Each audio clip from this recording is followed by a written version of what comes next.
coming to 2012. We've got these converging cycles. We know that with the precession of the equinox, this is in the geological record, we have that. We know that the sun flips every 11 years, which is going to occur 2012.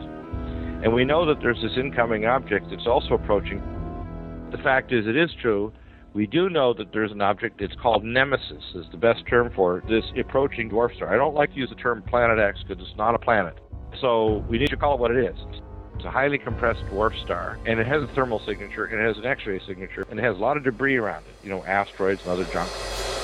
The Chandra X-ray telescope reports this object coming in the inner solar system between Jupiter and the Sun. That's a fact. The same as the SOHO is showing strange sun activity with decrease and now going to be an increase.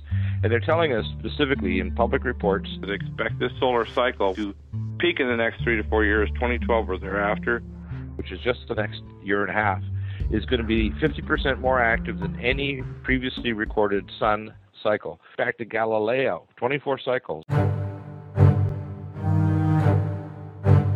The thing that I think is criminal is that the scientists and the politicians are not telling the public, because if you were to know, for example, with a certain percentage of probability that a solar activity would create a pole shift, which would cause a break-off of a major section of the Mauna Loa supervolcano in Hawaii that would cause a tsunami to strike California, traveling at Mach 1 at half a mile high, I think it would be criminal not to tell those people to get out of the way. Now, it's approaching what's called below the ecliptic, which means it's below the plateau of the planets, which circulate like a disk around the sun. As it approaches the sun, its velocity will increase because it's going to be yanked in by the sun, and then it'll whip past it and then head back out into space in a hyperelliptical orbit.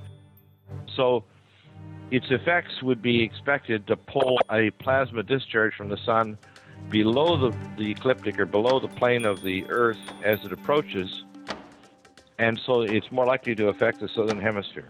It also is likely to induce a tweak, if you want to call it like a ping, like an electromagnetic pulse weapon.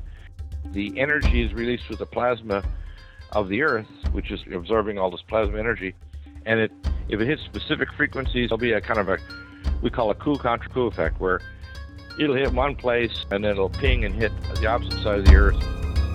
What it's going to do is this: it'll cause the sun to burst out sunspots and solar mass ejections, and that'll perturb the magnetosphere of the Earth, will cause the release of plasma to cause major superquakes and volcanoes, increase rainfall, and could break off the volcanic island there in the Azores off the African coast that could cause a tsunami 540 miles per hour heading toward North America at 800 to 900 feet high.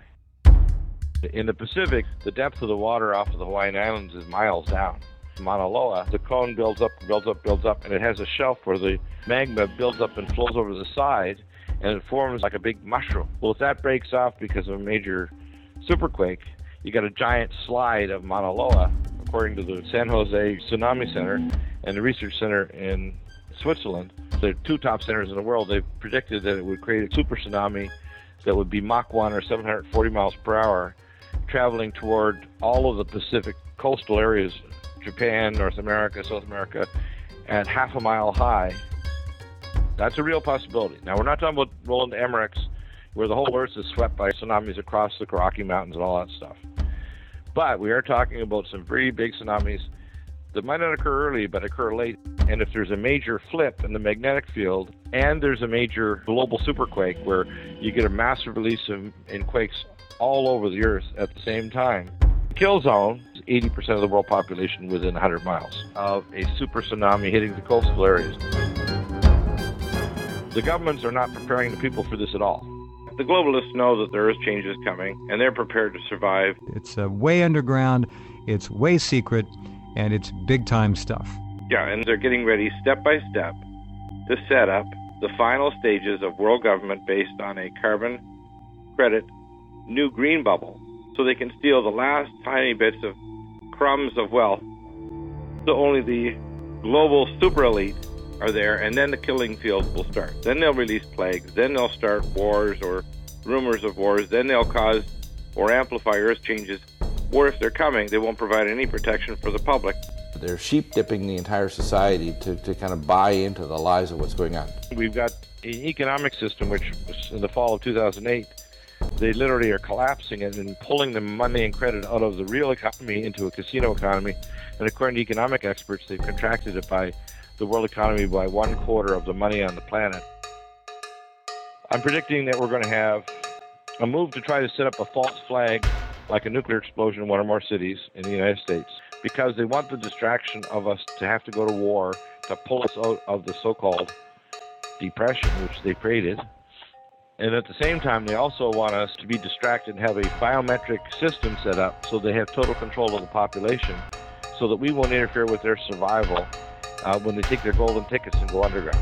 Don't tell the public, distract them with war, austerity, famine, and depression, so they won't interfere with us going underground to hide from what's coming, so we can reemerge decades or centuries later when the Earth is fit to live in.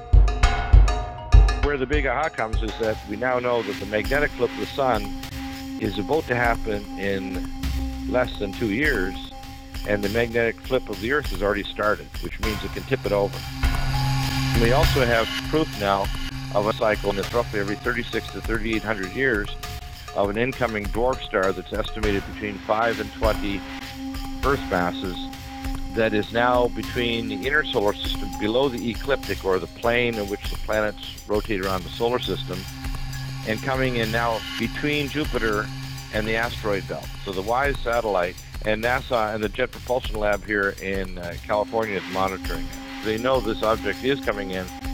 Dr. Harrington, who was a senior astronomer back in the 90s, discovered this, and he went down to Auckland, New Zealand. He went to Australia, and he actually found evidence that, in fact, it was already published back over 16, 18 years ago, that there was, in fact, quote, a dwarf star. I don't like to call it Planet X because it's not a planet. It's a dwarf star.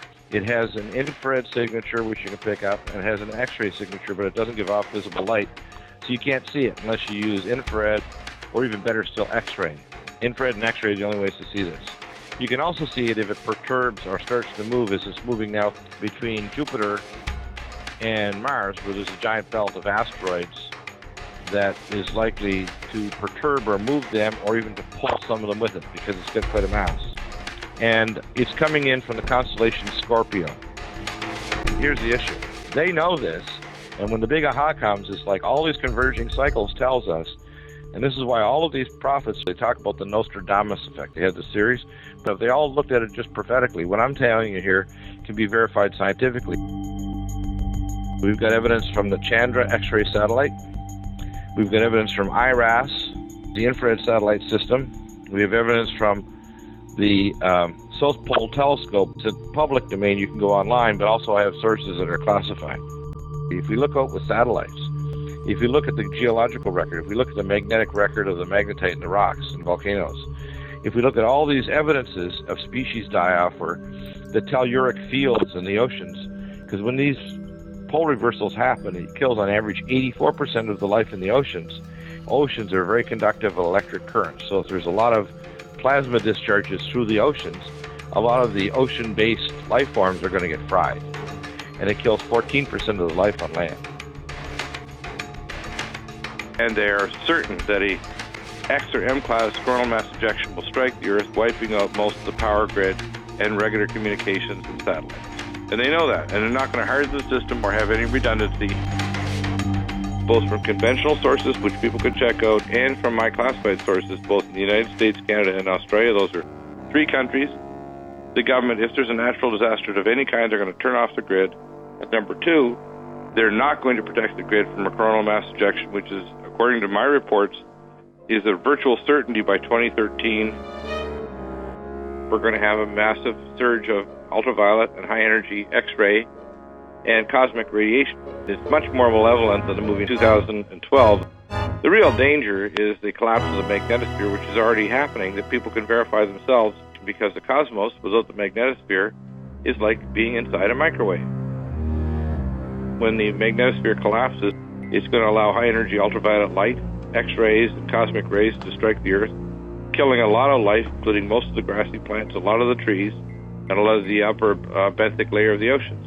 It'll come back, but it'll take a while. You have a convergence of cycles. The poles of the sun flip every 11 years, which we call a sun cycle. Now the sun's starting to change its activity. It's starting to rev up in the end of solar cycle 24. It's been very quiet, down about 5% or less of its normal sunspot activity. The poles on the Earth, they flip every 11,500 years. It occurs with an increasing crescendo of earthquakes and volcanoes, which release sulfur dioxide, increase rainfall, and push us into an ice age. And that's in the geological record. You can actually find the record in volcanic rocks and rocks in the Canadian Shield and around the world, that these events happen on cycles, just like the Mayans talked about. So what we've got now is these events, which means crop failures. Long before you ever have, quote, an ice age, you're going to have fluctuating weather and rain when it shouldn't be, so crops will die, or drying, or drought when it shouldn't be, and then extreme rains in other times, which is what we're seeing.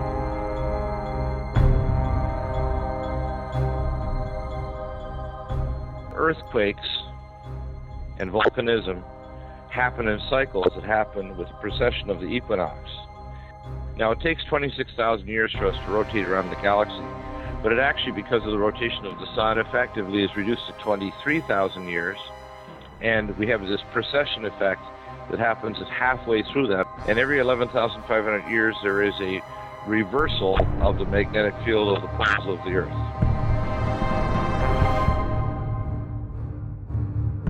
The geomagnetic reversal started in the late 90s. 2012 is just the midpoint of that process. We know that the coronal mass ejections are a virtual certainty, an 1859 type event. And there's little cycles. This is one of the bigger cycles. There's an even bigger cycle of grand ice ages that happen roughly every 105,000 years. So you've got a polar cycle that's going to flip in 2012, a precession of the equinoxes, which we're actually starting into now and will kind of culminate on or after 2012. It's not on a precise date. And so we've got convergences of things that are happening at the same time. One is the mini ice age cycle.